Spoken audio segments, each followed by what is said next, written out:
Hello friends. आज हम करेंगे chapter 1 chemical reactions and equation of class 10th। ये चैप्टर पहला चैप्टर है आपकी केमिस्ट्री पोर्शन का, साइंस में क्लास 10th का। इसको आज हम डिटेल में करेंगे। अगर कोई स्टूडेंट ज़ीरो पर भी है तब भी वो उसे सब कुछ समझ आने वाला है, और सारी इंपॉर्टेंट चीज़ों को इसमें मार्क भी किया जाएगा और सब चीज़ों को बताया जाएगा। और अगर कोई रिविज़न करना चाहता है तो उसके लिए भी बेस्ट लेक्चर होगा। इसे हम कम से कम समय में करने की कोशिश करेंगे। सो स्टार्ट करते हैं केमिकल रिएक्शन और इक्वेशंस। इसमें बेसिकली हम रिएक्शंस के बारे में पढ़ेंगे, जो टाइप ऑफ केमिकल रिएक्शंस होती हैं वो, और उसमें हम बैलेंसिंग कैसे करते हैं, इन सब चीज़ों के बारे में पढ़ेंगे। अगर आपको बैलेंसिंग सीखनी है तो आप मेरे चैनल पे अनदर वीडियो आ जाएगी, उस पर आप देख सकते हैं। इसमें हम बैलेंसिंग को ज़्यादा मतलब कि डीपली नहीं देखने वाले हैं, और सब कुछ हम इसमें करेंगे। हम बात करते हैं हम स्केल्टन इक्वेशंस की और बैलेंस्ड इक्वेशंस की। तो जो केमिकल इक्वेशंस होती हैं ना, मतलब कि वो सिंपली इक्वेशंस को लिखा होता है, तो उसको हम स्केल्टन इक्वेशंस कहते हैं, जो बैलेंस नहीं होती हैं। और जो बैलेंस होती है मतलब दोनों तरफ में रिएक्टेंट साइड और प्रोडक्ट साइड अगर इक्वल अमाउंट ऑफ एटम्स हो जाते हैं तो उसे हम बैलेंस्ड इक्वेशन कहते हैं। अब जो प्रोसेस है जिसमें न्यू सब्सटेंसेस बनते हैं न्यू प्रॉपर्टीज़ के साथ, एक मतलब कि केमिकल रिएक्शन होती है वो। और जो सब्सटेंसेस केमिकल रिएक्शन में पार्ट लेते हैं, मतलब केमिकल रिएक्शन जिन सब्सटेंसेस की होती है उन्हें हम रिएक्टेंट्स कहते हैं। और जो सब्सटेंसेस केमिकल रिएक्शन में बाद में फॉर्म होते हैं उन्हें हम प्रोडक्ट्स कहते हैं। केमिकल रिएक्शंस के बहुत सारे एग्जांपल्स हम डेली लाइफ में देख सकते हैं। जैसे जो हम फूड खाते हैं, जो उसका डाइजेशन होता है वो भी एक केमिकल रिएक्शन है। जो रेस्पिरेशन होती है वो भी एक केमिकल रिएक्शन है। आयरन का रस्टिंग होना वो भी एक केमिकल रिएक्शन होता है। और आपके स्कूल में प्रैक्टिकल में कराया भी होगा, मैग्नीशियम रिबन को बर्न करके दिखाया जाता है। जो मैग्नीशियम रिबन को बर्न करते हैं वो भी एक केमिकल रिएक्शन है। किसी भी चीज़ को बर्न करना वो एक केमिकल रिएक्शन ही होता है। और कर्ड का फॉर्मेशन, जो हम दही जमाते हैं, वो भी एक केमिकल रिएक्शन ही होता है। अब केमिकल रिएक्शन में बेसिकली 4 चीज़ों में चेंजेस होते हैं। पहला चेंज इन स्टेट होता है, मतलब स्टेट चेंज हो जाता है। जैसे कि हम H2O2 के मतलब की एग्जांपल से देख सकते हैं। बेसिकली जब हम H2+O2 करते हैं, तो H2+O2 करते हैं ना, तो वो हमारा H2O बना देता है। H2O2 गैस होती है, जबकि H2O जो होता है वो हमारा क्या हो जाता है, लिक्विड हो जाता है। ठीक है। और हम चेंज इन कलर की बात करें तो हम चेंज इन कलर भी देखते हैं। जैसे कि जब हम Fe को CuSO4 के रिएक्शन में डालते हैं, सॉल्यूशन में डालते हैं, तो वो कलर चेंज कर देता है। अब चेंज इन टेम्परेचर भी होता है हमारे में, मतलब कि एक्सोथर्मिक रिएक्शंस में। जब टेम्परेचर क्या होता है, इंक्रीज़ हो जाता है, किसी चीज़ का डिक्रीज़ हो जाता है। इवोल्यूशन ऑफ गैसेस भी हमें देखने को मिलती हैं। अब हमने ये सब कुछ तो जान लिया। अब जो केमिकल रिएक्शंस है ना, उन्हें हम 2 तरीके से मतलब दिखा सकते हैं। पहला तो हमारी वर्ड इक्वेशंस होती हैं, दूसरी होती हैं केमिकल इक्वेशंस। वर्ड इक्वेशंस में क्या होता है, हम वर्ड्स को सिंपली लिख देते हैं। जैसे zinc plus sulphuric acid is equals to zinc sulphate plus hydrogen. ठीक है। ये जो LHS साइड है, लेफ्ट साइड है, उसे हम रिएक्टेंट्स बोलते हैं। और जो RHS साइड यानी कि प्रोडक्ट साइड है, उन्हें हम मतलब ऑफ कोर्स प्रोडक्ट बोलते हैं। बट ये जो हम वर्ड इक्वेशंस लिखते हैं ना, ये बहुत डिफ़िकल्ट हो जाती है, क्योंकि हर वर्ड्स को हम इतना लंबा लंबा करके लिखना बहुत मतलब कि अगर हम छोटी मोटी रिएक्शंस कर रहे हैं तो नॉर्मल है, पर अगर हमें बहुत लंबी रिएक्शंस करनी है तो बहुत मुश्किल हो सकता है। इसीलिए हम केमिकल इक्वेशंस को मतलब कि केमिकल के फॉर्म में, सिंबलाइज के फॉर्म में लिखते हैं। इसमें हम सिंबल्स का यूज़ करते हैं बेसिकली। जैसे Zn+H2SO4, ZnSO4+H2, इस तरीके से इसको हम केमिकल इक्वेशंस कहते हैं। अब हम बात करते हैं कि केमिकल इक्वेशंस होती क्या हैं। तो एक केमिकल रिएक्शंस को जब हम मतलब कि सिंबल्स का यूज़ करके, केमिकल फार्मूलाज का यूज़ करके, उसके फिजिकल स्टेट का यूज़ करके, इन सब को यूज़ करके जब उसको हम रिप्रेजेंट करते हैं तो उसे हम मतलब कि केमिकल इक्वेशन कहते हैं। किसी भी केमिकल रिएक्शन को रिप्रेजेंट करने के तरीके को ही हम केमिकल इक्वेशन कहेंगे। ठीक है। उसमें नेसेसरी होता है कि हम उसमें टेम्परेचर दिखाएं, प्रेशर दिखाएं, और कैटलिस्ट वगैरह जो उसके एरोज़ पे लिखी होती हैं। जो जैसे कि हमारा ये जो होती है ना, ये हमारा एरो है, इस टाइप का एरो बनता है उसमें। ठीक है। जैसे कि हमें एक एग्जांपल भी दे रखा है इसमें कि 2 mg plus O2 to MgO।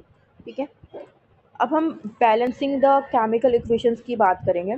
तो बैलेंसिंग द केमिकल इक्वेशंस में क्या होता है, इसमें जो मेनली हम लॉ फॉलो करते हैं ना, वो law of conservation of mass use करते हैं हम, जिसमें होता है matter can nether be created nor be destroyed in a chemical reaction.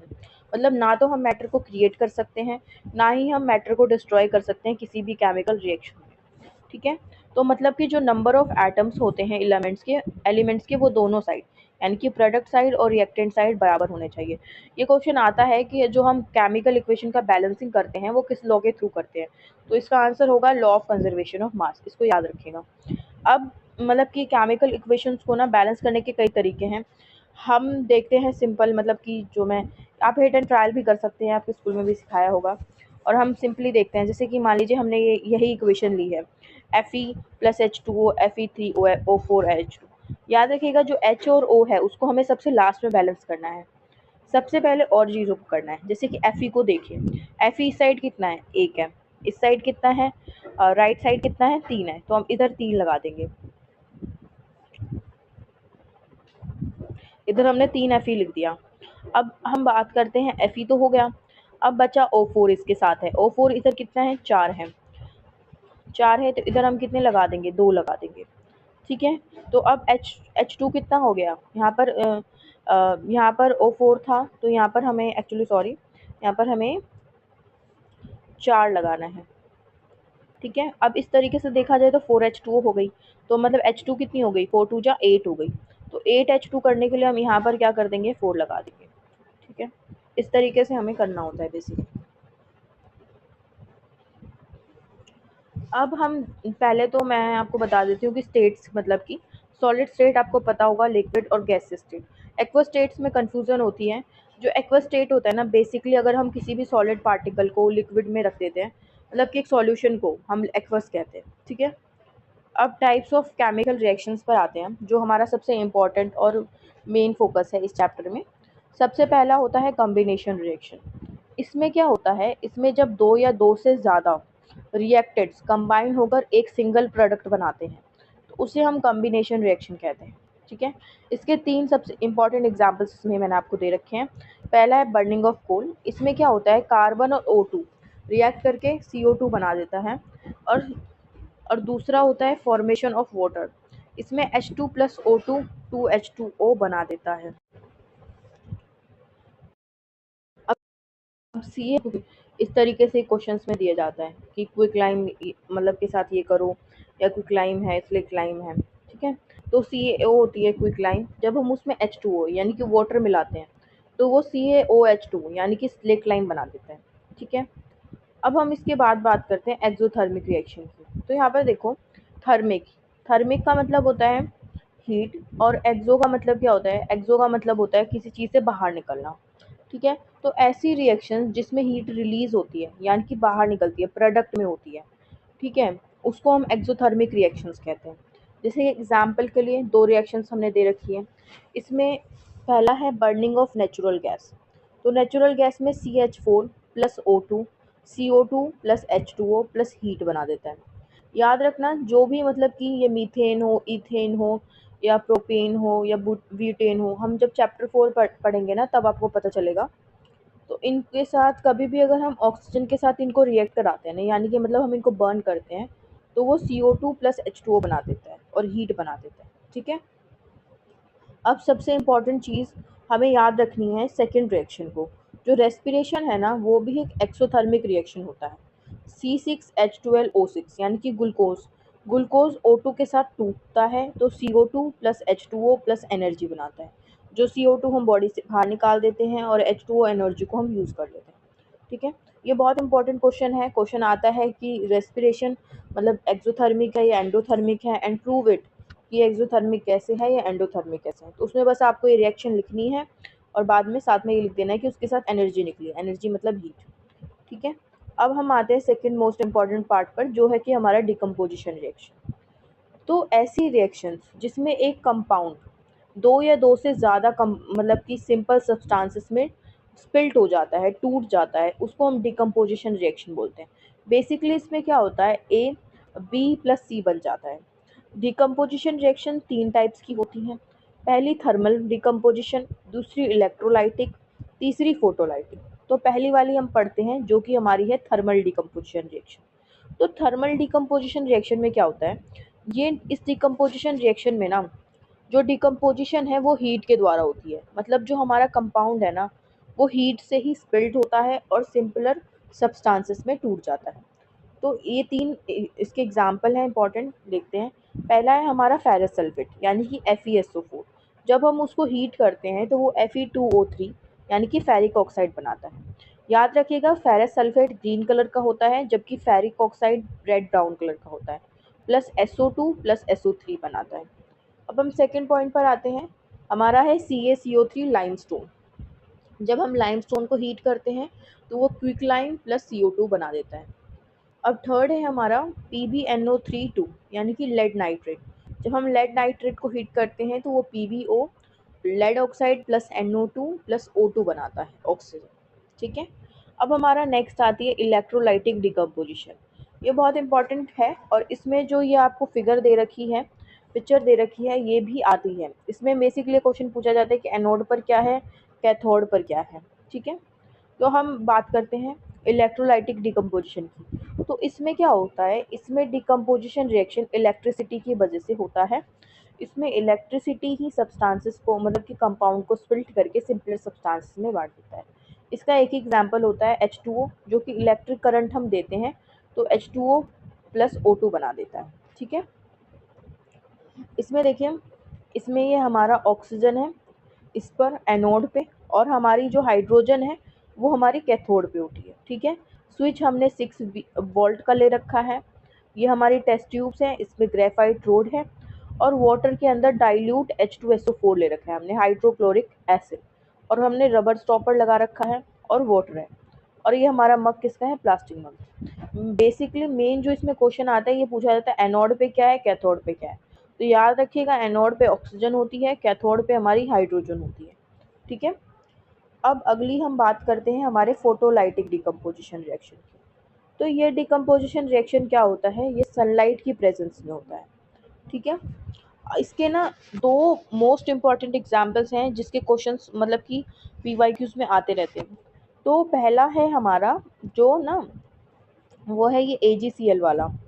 AgCl में क्या होता है, AgCl को जब हम सनलाइट में रखते हैं ना तो Ag प्लस Cl2 में टूट जाता है, और AgBr को जब हम सनलाइट में रखते हैं तो वो Ag प्लस Br2 में टूट जाता है। जो ये जो AgBr वाला रिएक्शन है ना, ये वाइट एंड ब्लैक फोटोग्राफी में इस्तेमाल होती है, इसको याद रखिएगा। और कभी भी सिल्वर क्लोराइड को और सिल्वर ब्रोमाइड को हम सिंपली सनलाइट में नहीं रखते। अगर हम सनलाइट में रखेंगे तो स्पिल्ट हो जाएंगी, इसीलिए हमेशा हम उन्हें केरोसिन में डालकर ही रखते हैं। ये एक इम्पॉर्टेंट चीज़ है। अब हम बात करते हैं एंडोथर्मिक रिएक्शंस की। तो अब यहाँ पर देखिए, थर्मिक का मतलब जिसमें हीट हो, और एंडो का मतलब जिसमें हम ले मतलब कि रिएक्टेंट साइड में हो।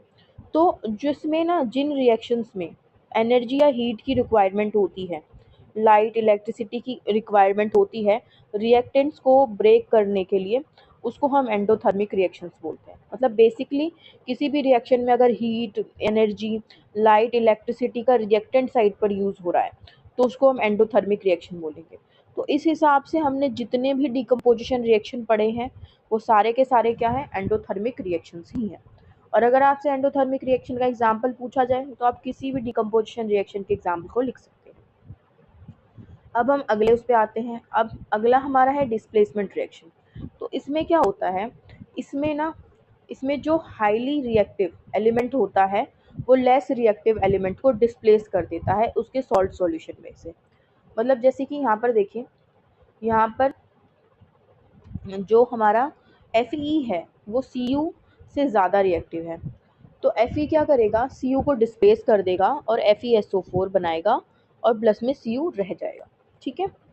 तो इसी वजह से जब हम आयरन नेल को डालते हैं ना तो वो क्या हो जाता है, आयरन नेल को हम डालते हैं तो वो ब्राउनिश इन कलर हो जाता है by deposition of Cu and blue colour of CuSO4 changes the dirty green colour due to formation of FeSO4। ठीक है। मतलब कि जो CuSO4 होता है ना, ये यहाँ पे कहने का मतलब ये है कि CuSO4 होता है ब्लू कलर का, और जब हम उसमें Fe डालते हैं तो Fe डालने के बाद जो FeSO4 बनता है ना, वो डर्टी ग्रीन कलर में बन जाता है ये, ठीक है। तो हम यहाँ पर देख रहे हैं कि यहाँ पर क्या हुआ है, कलर में चेंज हुआ है, ठीक है। अब अगला एग्जाम्पल है हमारा Zn का, Zn प्लस CuSO4 का। तो CuSO4 में भी ना जो Cu होता है ना, उससे ज़्यादा रिएक्टिव होता है Zn। तो Zn क्या करता है, CuSO4 को उसके सॉल्ट में से डिस्प्लेस कर देगा और ZnSO4 प्लस Cu बना देगा, ठीक है। अब हम बात करते हैं अगले रिएक्शन की। हमारे अगला रिएक्शन क्या है हमारा, डबल डिस्प्लेसमेंट रिएक्शन। इसमें क्या होता है, इसमें नया कंपाउंड फॉर्म होता है म्यूचुअल एक्सचेंज से। मतलब जो इसके आयंस होते हैं ना, वो एक दूसरे से एक्सचेंज कर लेते हैं, मतलब अपना उसको दे देते हैं और उसका अपने आप ले लेते हैं। जैसे कि इसका हम फर्स्ट एग्जाम्पल देखते हैं। तो फर्स्ट एग्जाम्पल क्या है, जो NO2SO4 है, उसमें से SO4 जो होगा ना, वो Ba को दे देगा अपना, और Ba का जो Cl2 होगा ना, वो Na2 अपने पास ले लेगा। तो क्या बना देगा, वो BaSO4 बना देगा और NaCl बना देगा, ठीक है। और इसमें जो इस रिएक्शन में एक वाइट प्रेसिपिटेट बनेगा BaSO4 का, तो इसीलिए हम इसे प्रेसिपिटेशन रिएक्शन भी कहते हैं। तो अब बेसिकली आप समझ लीजिए प्रेसिपिटेशन रिएक्शन क्या होता है। जो प्रेसिपिटेशन रिएक्शन होता है ना, वो सारे रिएक्शन जिसमें प्रेसिपिटेट बनता है, मतलब एक बची हुई चीज़ बनती है जो नीचे रह जाती है टेस्ट ट्यूब के, उसको हम प्रेसिपिटेट कहते हैं। तो जिस भी रिएक्शन में प्रेसिपिटेट बनेगा उसे हम प्रेसिपिटेशन रिएक्शन कहेंगे। तो सारे, ये एक इम्पॉर्टेंट नोट है कि जितने भी डबल डिस्प्लेसमेंट रिएक्शन होते हैं, ज़रूरी नहीं है कि वो प्रेसिपिटेशन रिएक्शन, लेकिन जितने भी प्रेसिपिटेशन रिएक्शन होंगे वो सारे डबल डिस्प्लेसमेंट रिएक्शन होंगे, ये मोस्ट होता है, ठीक है। तो ये नोट ज़रूर लिखना है जब डबल डिस्प्लेसमेंट के बारे में आपको ज़्यादा नंबर्स में लिखने को दिया जाए तो, ठीक है। इसके और भी एग्जाम्पल्स हैं, हम देखते हैं। जैसे कि सेकंड एग्जाम्पल है हमारा Ke, पोटेशियम आयोडाइड और लेड नाइट्रेट का। तो Ki में क्या हुआ, जो उसका I आयन था वो NO3 के साथ उससे क्या कर दिया, स्विच कर लिया, तो PbI2 बना दिया और KNO3 बना दिया। और ऐसे ही KBr और BaI2 में Br को और I को उन्होंने क्या कर दिया, स्विच कर दिया, तो क्या बना, Ki प्लस BaBr2, ठीक है।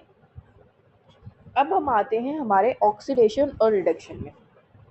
तो यहाँ पर ध्यान से सुनिएगा, ऑक्सीडेशन यानी कि उसमें सुनाई ही दे रहा है ऑक्सीजन, ठीक है। ऑक्सीजन का मतलब क्या हुआ, जब किसी भी रिएक्टेंट में, हमेशा याद रखिएगा ऑक्सीडेशन और रिडक्शन का ना सीधा मामला, जो ऑक्सीडेशन और रिडक्शन होता है ना, उसका सारा काम किससे होता है, रिएक्टेंट में ही होगा। उसको प्रोडक्ट से उतना कुछ लेना देना नहीं है, रिएक्टेंट में ही जो होना होगा रिएक्टेंट के हिसाब से ही होगा।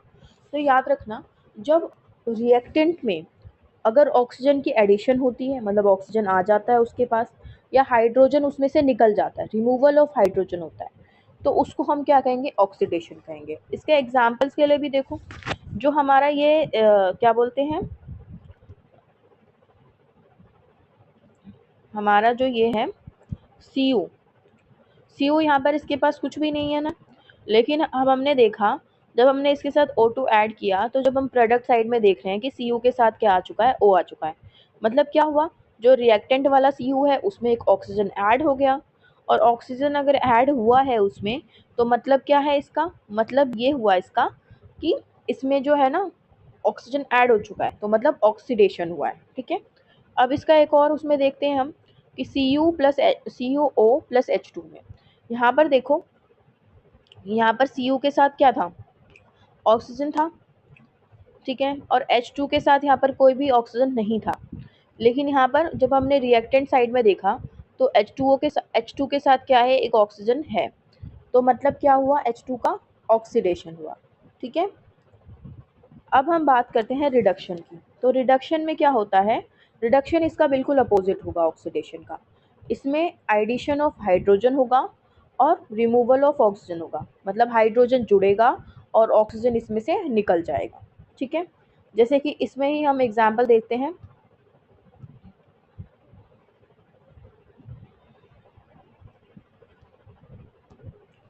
इसमें देखो, इसमें जो है, इसमें CuO था, ठीक है, ये O था CuO, यहाँ पर इसके पास ऑक्सीजन था, पर जब हम ये Cu हुआ मतलब कि प्रोडक्ट में, तो अब इसके पास ऑक्सीजन है नहीं है, तो मतलब क्या हुआ, इसका रिडक्शन हुआ। रिमूवल ऑफ ऑक्सीजन हुआ ना, ऑक्सीजन हट चुका है, तो मतलब क्या हुआ, इसका रिडक्शन हो गया। ठीक। अब हम बात करते हैं अब हम बात करेंगे रिडॉक्स रिएक्शन की। तो रिडॉक्स रिएक्शन क्या होता है, जब ऑक्सीडेशन और रिडक्शन दोनों चीज़ें एक ही रिएक्शन में हो रही हैं तो उसे हम रिडॉक्स रिएक्शन बोलेंगे। जैसे कि हमने ये एग्जांपल देखा था CuO plus H2 CuO plus H2O का। इसमें क्या था, CuO में Cu के पास ऑक्सीजन था, लेकिन जब हमने उसका प्रोडक्ट साइड में देखा तो Cu के पास कोई ऑक्सीजन नहीं था, तो मतलब उसका ऑक्सीजन निकल गया, रिमूव हो गया, तो उसका क्या हुआ, रिडक्शन। और जबकि जब हमने H2 के साथ देखा तो H2 के पास कोई ऑक्सीजन नहीं था, पर जब हमने प्रोडक्ट साइड में देखा तो H2O है, यानी कि H2 के पास एक ऑक्सीजन है, तो मतलब उसका क्या हुआ, उसमें ऑक्सीजन ऐड हुआ, मतलब ऑक्सीजन ऐड होने का मतलब ऑक्सीडेशन हुआ। अब एक और इम्पॉर्टेंट बात बताती हूँ कि इसमें क्या होता है, जो जिसका भी रिडक्शन हो रहा है ना, वो ऑक्सीडाइजिंग एजेंट होगा, और जिसका भी ऑक्सीडेशन हो रहा है वो एक रेड्यूसिंग एजेंट होगा। क्यों? क्योंकि जो कोई भी चीज़ का रिडक्शन हुआ है वो क्या करने में मदद कर रहा है, वो ऑक्सीडेशन करने में मदद कर रहा है ना, तो उसे हम ऑक्सीडाइजिंग एजेंट कहेंगे। और जिसका ऑक्सीडेशन हुआ है उसे रेड्यूसिंग एजेंट कहेंगे, क्योंकि वो किसी भी चीज़ को रिड्यूस करने में मदद कर रहा है। ठीक है, हमेशा याद रखना, जिसका रिडक्शन वो ऑक्सीडाइजिंग एजेंट, जिसका ऑक्सीडेशन उसका वो रेड्यूसिंग एजेंट, इसमें कंफ्यूज नहीं होगे फिर। अब हम बात करते हैं कोरिजन और रेंसिडिटी के। ये जो है ना, ये ऑक्सीडेशन के इफ़ेक्ट्स हैं हमारी डेली लाइफ पर। तो कोरिजन की बात करते हैं हम। जब एक मेटल को हम एक्सपोज कर देते हैं मॉइस्चर में, एयर में या एसिड में कुछ समय के लिए, तो उस मेटल के ऊपर ना एक लेयर बन जाती है छोटी सी, हाइड्रेटेड ऑक्साइड की, जो उस मेटल को मतलब कि क्या कर देता है, कमज़ोर कर देता है। और तो उस मेटल को हम क्या कहते हैं, कोरोड कहते हैं। क्या कहते हैं, कोरोड कहते हैं।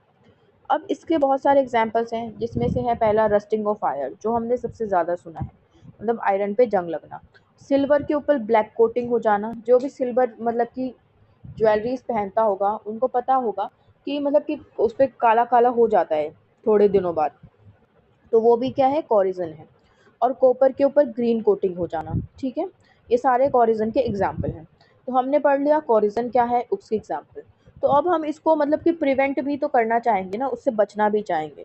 तो इससे बचने के लिए हम क्या क्या कर सकते हैं, गैल्वेनाइजेशन कर सकते हैं। गैल्वेनाइजेशन का मतलब है जिंक की एक कोटिंग कर सकते हैं ऊपर से, और इलेक्ट्रोप्लेटिंग कर सकते हैं, और पेंट लगा सकते हैं। ये इसको हम बचने के लिए कर सकते हैं। अब अगला आता है हमारा रेंसिडिटी।